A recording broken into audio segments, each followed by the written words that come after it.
Hello everyone, welcome back to another video. और आज हम लोग देखने जा रहे हैं शहीद भगत सिंह जी का एंसेस्ट्रल होम जो कि फैसलाबाद के पास है पाकिस्तान में। और अगर हम लोग भगत सिंह जी के बारे में बात करें तो मैं कहूँगी कि पाकिस्तान, इंडिया, बांग्लादेश, मतलब पूरे इंडियन सब कॉन्टिनेंट के वो हीरो हैं, फ्रीडम फाइटर हैं। और मुझे लगता है कि हमारी जो यंग जनरेशन है उसको ज़्यादा से ज़्यादा इसके बारे में पता होना चाहिए। इसके बारे में मज़ीद हम डिस्कस भी करेंगे क्योंकि पाकिस्तान में भी बहुत इंपॉर्टेंट जगह हैं, लाहौर में स्पेशली, जो कि हम लोग शहीद भगत सिंह जी के इससे रिलेटेड अगर बात करेंगे उस बाद में जो चौक था। और अभी हम उनका घर देखने जा रहे हैं, तो चलिए देखते हैं ये वीडियो। बट अगर टाइटल की बात करें तो है inside Bhagat Singh ancestral home in Pakistan. और जो लिंक है इस वीडियो का और इस चैनल का वो आपको हमारे वीडियो की डिस्क्रिप्शन में मिल जाएगा। तो चलिए देखते हैं ये वीडियो। वो तो भाई उनको कहते हैं जेल में ही मार दिया था, प्रताड़ना दे दे के, मतलब टॉर्चर कर करके इतना तंग किया। अपनी 10 साल की उम्र तक भगत सिंह जी रहे थे इस घर में। 100 करोड़ रुपए भी मांगेंगे ना ये इस घर के। अभी हम आए हैं स्कूल में और ये है वो रास्ता जो जा रहा है उस पवित्र जगह पर जहाँ पर, और ये चरखा भी उसी टाइम का जब भगत सिंह जी, और ये दरवाजे वगैरह सारे पुराने हैं भाई उस समय के। और इस बेरी के बारे में बार बार बताते हैं कि इन्होंने एक पुलिस वाले के ऊपर भी भाई गोली चला दी थी। दुर्गा बेबी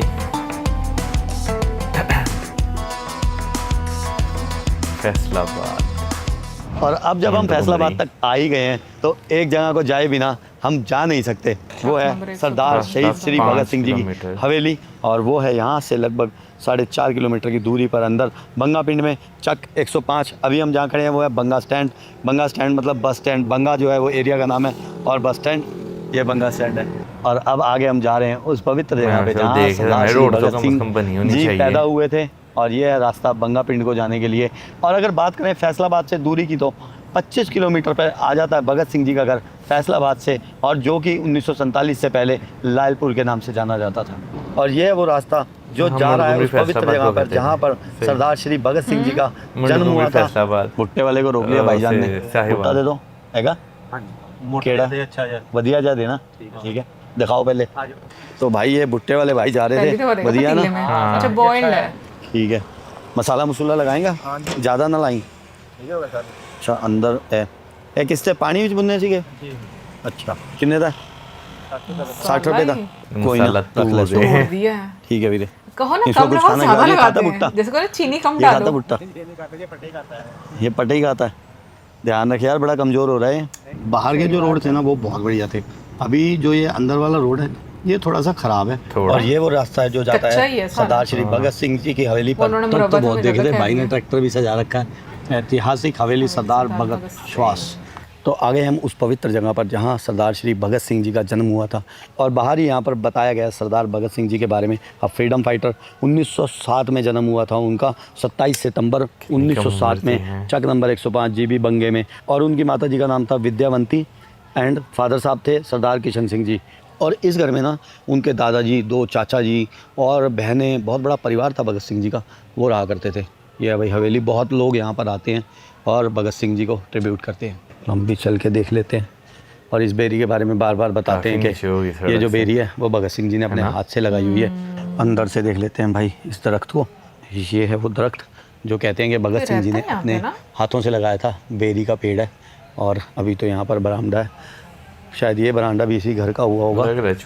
उसके अलावा आज ये जो साहब हैं इन्होंने इसको एक ऐसा म्यूज़ियम बना रखा है जो कि बहुत ही अच्छी बात है, बहुत शुक्रिया इनका।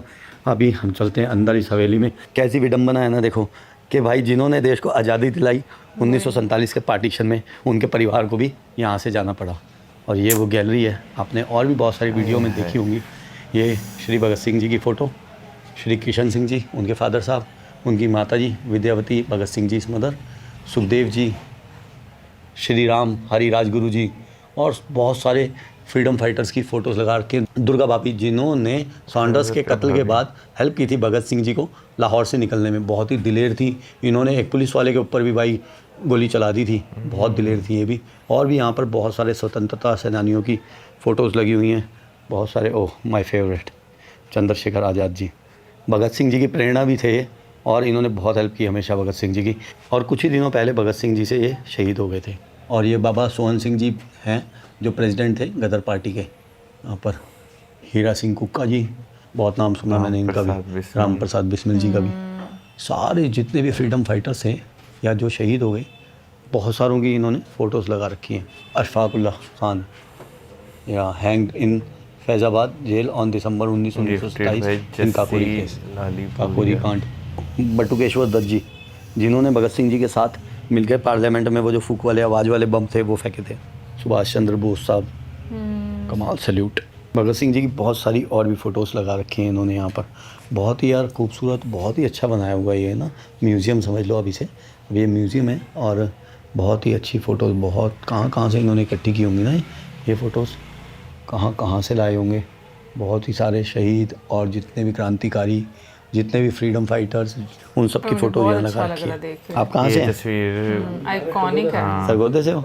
अच्छा, विज़िट करने आप स्पेशल यहाँ पे? क्या जानते हैं आप इनके बारे में? इनके बारे में बस यही सुना कि ये स्किज़म के ना सरदार रह चुके हैं यहाँ पे ना, और इन्होंने यहाँ पे हुकूमत की है, ठीक है। अंग्रेज़ के ख़िलाफ़ जो है इनकी काफ़ी काविशें हैं। अपने स्किज़म जो इनकी फैमिली है ना, उनको बचाने में, अंग्रेज़ के ख़िलाफ़ लड़ने में इनकी काफ़ी जो है कुर्बानी है जी, अपनी कुर्बानी है। और ये फ्रीडम फाइटर थे जब आज़ाद हुआ, ठीक है, 1947 में उनका बहुत किरदार है। इन्होंने 23 साल की उम्र में शहीदी पाली थी जी, बिल्कुल ऐसा। और पूरे देश के लिए लड़ रहे थे। ऐसा ही बात है जी। वो आपने बाहर तस्वीर देखी, उसके अंदर इनको जंजीरों के साथ जी बांधा गया, लेकिन फिर भी इन्होंने कुर्बानियां जो है कम नहीं इन्होंने की कुर्बानी। ये इनकी फ़ोटो है ओरिजिनल।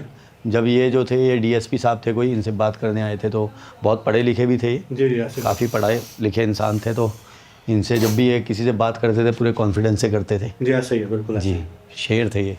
ऐसी बात है जी, शेर। जी जी। ये स्किज़म जो उनके लिए ये फ़ख्र की बात है जी। चंद्रशेखर आज़ाद जी यहाँ पर, यहाँ कहीं एफआईआर भी मैंने देखी है भगत सिंह जी वाली लगी हुई है।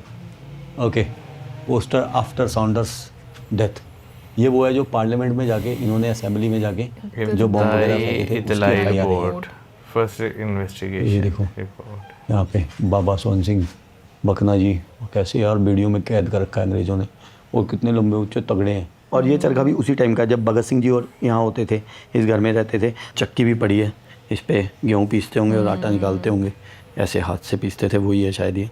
अपनी 10 साल की उम्र तक भगत सिंह जी रहे थे इस घर में और पैदाइश भी उनकी यहीं हुई थी। और उसके बाद वो लाहौर चले गए थे आगे की पढ़ाई के लिए। भगत सिंह जी का जो परिवार था काफ़ी बड़ा परिवार था यहाँ पर जो रहता था। उनके दादाजी थे, उनके 2 चाचा जी थे, उनकी बहनें थी, एक और भाई भी थे, वो शायद पहले ही गुजर गए थे। तो भगत सिंह जो थे वो अपने घर में सबसे बड़े थे बच्चों में। और यहाँ पर उनके चाचा अजीत सिंह जी भी रहा करते थे उनके साथ, जिनकी इंस्पिरेशन से सबसे पहले भगत सिंह जी को इंस्पिरेशन मिली क्रांतिकारी की। और पूरा घर जो था ना उनका, पूरा घर, भाई उनके चाचा जी वगैरह भी क्रांतिकारी थे। एक चाचा जी जो स्वर्ण सिंह जी थे, वो तो भाई उनको कहते हैं जेल में ही मार दिया था, प्रताड़ना दे के, मतलब टॉर्चर कर करके इतना तंग किया कि वो जेल में ही शहीद हो गए। फिर जो अजीत सिंह जी थे वो बाहर चले गए देश छोड़ के, और दादाजी उनके साथ ही रहते थे। फादर साहब यहीं रहते थे, किशन सिंह जी। तो काफ़ी बड़ा परिवार रहा करता था और इन्हीं कमरों में कहते हैं कि भगत सिंह जी का जन्म हुआ था। तो भाई जाते जाते फिर मत्था टेक लेते हैं, पता नहीं कब आना हो, नहीं आना हो। इंकलाब जिंदाबाद, वंदे मातरम, सरदार भगत सिंह जी की जय हो, अमर रहें, अमर रहें, अमर रहें। भाईजान खुलने बंद होने का टाइम है कोई? जस्ट वो कांटेक्ट करके आ सकते हैं जब भी रब्ता करके आएँ। 24 आवर्स यहाँ पे चले, 24 आवर्स ओपन है। चलिए यार, बहुत शुक्रिया आपका। और ये भाई लोग देखो बिठाते भी हैं आए गए को, उनका मान, उनकी सेवा भी करते हैं। यहाँ पर अंदर बना रखा भाई इन्होंने, बहुत बढ़िया सिटिंग रूम बना रखा है, बहुत बढ़िया सिटिंग एरिया है। ये भाई लस्सी है, चलो इस जगह पे बैठ के भाई लस्सी तो पिएँ। और अभी हम जा रहे हैं भगत सिंह जी के स्कूल को देखने, जहाँ प्राइमरी स्कूल में वो यहाँ पढ़ा करते थे। ये गांव है जी उनका, इसी रास्ते से होके वो जाते होंगे आगे अपने स्कूल को। 23 साल की उम्र में अमर हो गए वो। अभी हम आए हैं उस स्कूल में जहाँ भगत सिंह जी पढ़ते थे। ये प्राइमरी स्कूल है, मैंने आपको बताया 10 साल की उम्र के बाद वो यहाँ से चले गए थे लाहौर अपनी हायर स्टडीज़ के लिए। ये देखो कितना ओल्ड स्ट्रक्चर है, 100 साल से भी ज़्यादा पुराना होगा ये ग्राउंड होता होगा भाईजान। अभी तो ये काफ़ी डाउन चला गया है ना। ये जो बिल्डिंग है ना, ये बनी हुई है नई, और पुरानी बिल्डिंग है यही स्कूल है पूरे गांव में, बचपन मतलब पुराना टाइम का। हमें तकरीबन 4 स्कूल हैं गवर्नमेंट पुराने, जो मतलब 100 साल पुराना यही है ना, ये जो भगत सिंह के तनोर का था। हाँ भाई, यहाँ पे आपने लिखवा रखा है ये, है ना। ये बोर्ड वगैरह ये पुराने हैं, कुछ बदला है इसमें? ये दरवाजे वगैरह पुरानी है? सारी चीज़ें पुरानी हैं। अच्छा, ये दरवाजे वगैरह सारे पुराने हैं भाई उस समय के। छत वही है, ये छत भी वही है? बड़े बड़े इसके वो हाँ। लकड़ियों के बाले हैं। छत भी वही है। ये पिलर तो दिख रहे हैं, दीवारें दिख रही हैं, और ये बोर्ड तो नया बना हुआ दिख रहा है। अंदर ये क्लासरूम है, ये भी पुराना ही है क्लासरूम थोड़ा maintain भी। करना ये भी चाहिए। स्कूल का पार्ट है? अच्छा, ये भी पुरानी है बिल्डिंग है ना? पुरानी है, जस्ट वो वाली न्यू बनाई है, और बाकी 4 दीवारी जो है वो न्यू बनवाई है। अच्छा, 4 दीवारी पहले नहीं थी? 4 दीवारी पहले स्कूल की बिल्डिंग ही इतनी सी होती होगी ना? अच्छा, पुराने यही पिलर्स छोटी सी ना बिल्डिंग होगी शक्ल से स्कूल की। बताते पहले हैं। देखो छत से ही पता लग जाता है उस टाइम की, लेकिन लेकिन बाले मजबूती भी तो देखो बड़ी आज तक बात खड़ी है। है। कब भगत सिंह जी पढ़े होते होंगे यहाँ पर? 1917 में पढ़ते होंगे, और 2027 आने को है, तो 98 साल हो गए, और उससे भी पहले का ही होगा स्कूल। तो भगत सिंह जी तो पढ़ते थे। ये देखो भाई, ये जो अवार्ड मान लो, ऑनर मान लो, ये दिया है श्री हुकूमत सिंह माली ने, son of Prakash Kaur, real sister of शहीद आजम भगत सिंह। ये मिला है श्री साकिब इकबाल विर्क साहब को। ये हैं साकिब इकबाल विर्क साहब। आप बहुत अच्छा कर रहे हो, बहुत शुक्रिया आपका। मोस्ट वेलकम, आपका दोबारा आइएगा, हम आपको दोबारा इनवाइट करते हैं। जरूर भाई। इनको 100 करोड़ रुपए भी मांगेंगे ना ये इस घर के, एक दिन मतलब एक दिन में मिल जाएंगे आपको, बिल्कुल ऐसे- राइट? ऐसे ही। 85 करोड़ रुपए की तो इनको ऑफर आ गई। अगर 100 करोड़ कहें तो एक दिन में, लेकिन इन्होंने इतनी संभाल कर रखी है इस जगह की, भगत सिंह जी की, और मतलब परिवार उनका भी आता है यहाँ पर, मतलब काबिल तारीफ है। No words for them. इनका, इनके चाचा जी का, इनके चाचा जी हैं जो साकिब विर्क साहब हैं, वो इनके चाचा हैं, सही कहते हैं। अंकल पहले इस घर के आसपास ना बहुत सारे खेत हुआ करते थे। तो एक दिन का वाकया है कि भगत सिंह जी अपने फादर साहब के साथ खेतों में थे। उनके फादर साहब के कोई दोस्त आए हुए थे कुछ बात करने के लिए, तो वो खेतों की तरफ चले गए बात करते करते, क्योंकि इनका पूरा घर जो था वो क्रांतिकारियों का था। इनके दोनों चाचा, इनके फादर साहब, इनके दादाजी भी बहुत क्रांतिकारियों का घर था ये। तो वो अकेले में कुछ प्राइवेट में बात करने चले गए, और भगत सिंह जी उनके साथ चले गए। फिर वहाँ पर भगत सिंह जी जो थे खो गए खेत में जाके। उनके फादर साहब और उनके दोस्त ढूंढते ढूंढते उनको खेतों में पहुँचे। तो एक जगह जहाँ भगत सिंह जी उन्हें दिखे, तो भगत सिंह जी कुछ बो रहे थे। तो उनके फादर साहब ने पूछा कि बेटा क्या बो रहे हो? तो उन्होंने बताया कि मैं बंदूकें बो रहा हूँ, बंदूकों के पेड़ लगाऊंगा। तो उनके फादर साहब और उनके दोस्त बोले कि अगर बंदूकों के पेड़ लगा दोगे बेटा, तो उन पर तो गोलियाँ आएंगी, और उन गोलियों के फलों को खाएगा कौन? तो वो बोले अंग्रेज दुश्मन। और ये बिल्कुल छोटे से भगत सिंह जी, मतलब 8, 9, 10 साल की उम्र में ऐसा जज्बा था उनका। तो ये था जज्बा भगत सिंह जी का, जिन्होंने आज़ादी, भारत की आज़ादी में एक महत्वपूर्ण भूमिका निभाई। चलते हैं भाई अब इस पवित्र जगह से कहीं और आगे। इंकलाब जिंदाबाद, वंदे मातरम, भगत सिंह जिंदाबाद।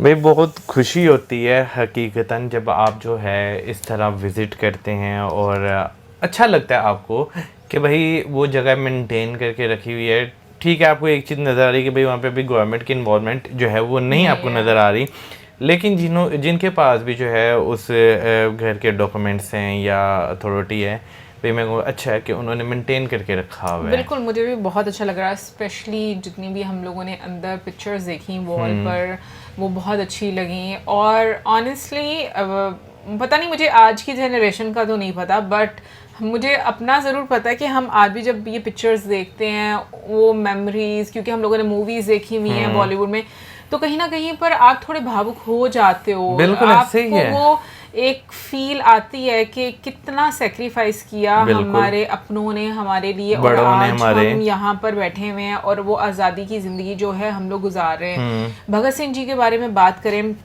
तो मैं ये कहूँगी कि इस मतलब हर वो फ्रीडम फाइटर जो कि आप जिन लोगों ने इंडिपेंडेंस के लिए इतना ज़्यादा योगदान दिया है, मुझे लगता है हर पाकिस्तानी को पता होना चाहिए, क्योंकि इंडियंस में मतलब सबको पता है, उन लोगों ने बहुत पढ़ा है। बट मुझे ये चीज़ यहाँ पर बहुत कमी महसूस होती है, क्योंकि ये चीज़ हम लोगों ने भी अपनी यूट्यूब जर्नी में समझी है। शायद मौसम को हो सकता है पहले पता हो बहुत ज़्यादा, हम लोगों को तो मूवीज़ की हद तक ही पता था। इवन के मैं ये कहूँगी कि जैसे लाहौर में शादमान चौक है, वहाँ पर मतलब वो पहले चौक, मतलब बहुत सारे लोग अभी भी ये डिमांड करते हैं कि उस चौक का नाम जो है वो भगत सिंह चौक होना चाहिए। और ऑलमोस्ट आपको हर साल उनकी डेथ एनिवर्सरी पर लोगों का एक प्रोसेशन नज़र आता है जो ये डिमांड करते हैं, और मुझे लगता है ये होना भी चाहिए, क्योंकि वाकई में आपको अपने फ्रीडम फाइटर्स को याद रखना चाहिए। दूसरा मैं ये कहूँगी कि जिस तरह से वाकई में उनकी एफ़र्ट है, उन्होंने प्रिजर्व करके रखा हुआ है उस घर को अपने अपने रिसोर्सेज के मुताबिक, ये बहुत अच्छी बात है कि आप नई पीढ़ी और जितने भी लोग हैं उनको एक तरह से इंस्पायर करते हो अपने फ्रीडम फाइटर्स को ले लेकर, बट मैं कहीं ना कहीं पर ना जब बातें होती हैं तो थोड़ा सा उस टाइम में चली जाती हूँ, पता नहीं क्यों ऐसा होता है मेरे साथ। वैसे मेरा ख्याल है कि भाई जो ऐसी ऐतिहासिक जगहें हैं ना, उनके रोड्स जो हैं वो बहुत ज़्यादा जो है मेंटेन्ड होने चाहिए। और दूसरा गवर्नमेंट की तरफ से जो है ना वहाँ पे टूरिज़्म को प्रमोट करने के लिए, लोगों को बताने के लिए जो है वो फैसिलिटीज़ होनी चाहिए। क्योंकि जैसे बीच में एक भाई साहब थे, भाई उन्हें नहीं था आइडिया, वो सिर्फ उन्हें किसी ने बताया होगा और वो विज़िट करने जो है वो वहाँ पर आए हुए हैं। तो मेरा ख्याल है कि लोगों के बीच में नॉलेज जो है होना चाहिए। यही मुझे अफसोस होता है कि हमारे लोगों को इतना नॉलेज नहीं है हमारे ही फ्रीडम फाइटर्स के बारे में। इनफैक्ट बीच में सुभाष चंद्र बोस जी की भी पिक्चर थी, एंड ऑनेस्टली मुझे खुशी भी बहुत हुई और मैं सरप्राइज भी थी, क्योंकि मैंने इससे पहले पता नहीं, हो सकता है कि कहीं पर पिक्चर हो उनकी पाकिस्तान में, बट मेरा ख्याल में मैंने पहली जगह पर देखी है ये पिक्चर, है ना। तो मुझे बहुत अच्छा लग रहा था और लोगों को में मुझे लगता है कि अवेयरनेस भी ज़्यादा से ज़्यादा आनी चाहिए, किस तरह से आज़ादी के लिए कुर्बानियाँ दी। बाकी ओवरऑल कमेंट सेक्शन में आप जरूर बताइएगा कि आप है ना इस वीडियो को लेकर। मिलेंगे नेक्स्ट टाइम, सब्सक्राइब करना। Good bye.